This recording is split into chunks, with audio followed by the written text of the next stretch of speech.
చేస్తారంటే ఇది సీఎం రేవంత్ రెడ్డి పనితీరుపై జనాల్లో ఉన్నమాట. నాడు చెరుకు రైతులకు ఇచ్చిన మాటను సీఎం రేవంత్ నిలబెట్టుకున్నారు. అధికారంలోకి వచ్చిన వెంటనే చెరుకు రైతులకు తీపి కబురు చెప్పారు. ఎన్నికల ప్రచారంలో ఇచ్చిన మాట ప్రకారం నిజాం షుగర్ ఫ్యాక్టరీ పునఃప్రారంభానికి సిఫార్సుల కమిటీ నియమిస్తూ సీఎం రేవంత్ రెడ్డి ఉత్తర్వులు జారీ చేశారు.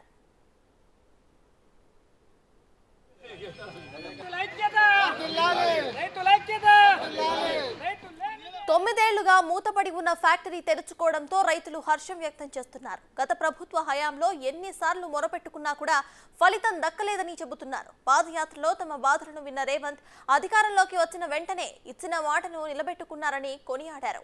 సీఎం రేవంత్ రెడ్డి, మంత్రి శ్రీధర్ బాబు, ఎమ్మెల్సీ జీవన్ రెడ్డి ఫ్లెక్సీలకు అన్నదాతలు పాలాభిషేకం చేశారు.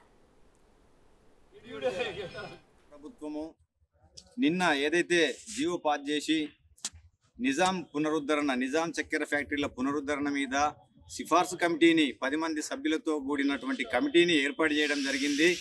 దాంట్లో శ్రీధర్ బాబును అధ్యక్షునిగా పెట్టి ఎమ్మెల్సీ జీవన్ రెడ్డి గారిని కార్యవర్గ సభ్యులుగా పెట్టడం, సుదర్శన్ రెడ్డిని వీళ్ళందరినీ సభ్యులుగా చేర్చి మరి ఏదైతే మేము నిజాం చక్కెర ఫ్యాక్టరీలను మూసేసిర్రు అప్పటి నుంచి కూడా మేము మెట్పల్లిలో ఎన్నో ధర్నాలు, ఎన్నో ఉద్యమాలు, ఎన్నో రస్తారోకోలు చేసినాము. ప్రగతి భవన్ ముట్టడి, అసెంబ్లీ ముట్టడి కార్యక్రమాలు చేసినాము. రైతులము ఎన్నో చేసినప్పటికీ మరి కేసీఆర్ గారికి కనువిప్పు కలగలేదు. ఇప్పుడు ఏదైతే రేవంత్ రెడ్డి గారు వాళ్లకు ఎన్నికల ముందు చెప్పిన మేనిఫెస్టోలో పెట్టి కూడా వాళ్ళ ఎన్నికల ముందు ఇచ్చిన హామీ మేరకు మరి మేము అధికారంలోకి వచ్చిన 6 నెలల్లో మరి మూసివేసిన 3 చక్కెర ఫ్యాక్టరీలను తెరిపిస్తామని చెప్పిర్రు. సిఫార్సు కమిటీ ఏర్పాటు చేసిందో మరి స్థానిక నిజాం షుగర్ ఫ్యాక్టరీ పరిధిలో ఉన్న రైతులంతా హర్షిస్తున్నాం. దీనికోసం ఎన్నో రకరకాల పోరాట ఉద్యమాలు చేసి మరి కొన్ని పదవులు త్యాగం చేసిన రోజులున్నాయి.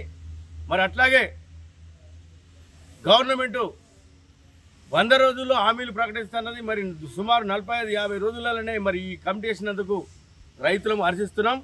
అట్లాగే కాకుండా ఇంకొకటి మరి చెరుకు పంట సంవత్సరము సాగు చేయాలి కాబట్టి మరి విత్తనంకు సిద్ధంగా కావాలని ఈ కమిటీ ద్వారా అతి త్వరలో మరి కమిటీ ఒక వాగ్దానం మరి రైతులకు ఇవ్వాలని, అట్లయితే మరి వచ్చే సంవత్సరం షుగర్ ఫ్యాక్టరీకి మరి సరైన చెరుకు మరి సరిపోయేంత చెరుకు విత్తనం సిద్ధం చేసి మరి వచ్చే పంట సీజన్కు సరిపోయేంత మరి ఏర్పాటు చేస్తారని మరి మీ మాట కోసం మేము ఎదురు చూస్తామని.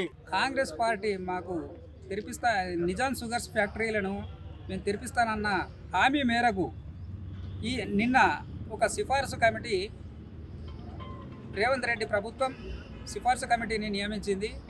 ఇటువంటి కమిటీని ఆహ్వానిస్తున్నాం. మున్ముందు కూడా అతి తొందరలోనే ఈ కమిటీలు కూడా కాలయాపన చేయకుండా కార్యాచరణ దిశగా అవి అడుగులు వేస్తూ మాకు వీలైనంత తొందరలోనే మా ఫ్యాక్టరీ నడిపిస్తుంది అని మేము ఎన్నో ఆశలతో ఎదురు చూస్తున్నాం. ఈ కమిటీ సిఫార్సు ఇచ్చిన సందర్భంగా మా రైతులందరం, మా చెరుకు ఉత్పత్తిదారుల సంఘం రైతులందరము ఈరోజు పాలాభిషేకం, సిఫార్సు కమిటీలో ఉన్న సభ్యులందరికీ కూడా మేము పాలాభిషేకం చేయడం జరిగింది. మేము కూడా ఈ ఫ్యాక్టరీ అతి తొందరలోనే మాకు అందుబాటులోకి వస్తుందనని కూడా 1000 కళ్ళతో ఎదురు చూస్తూ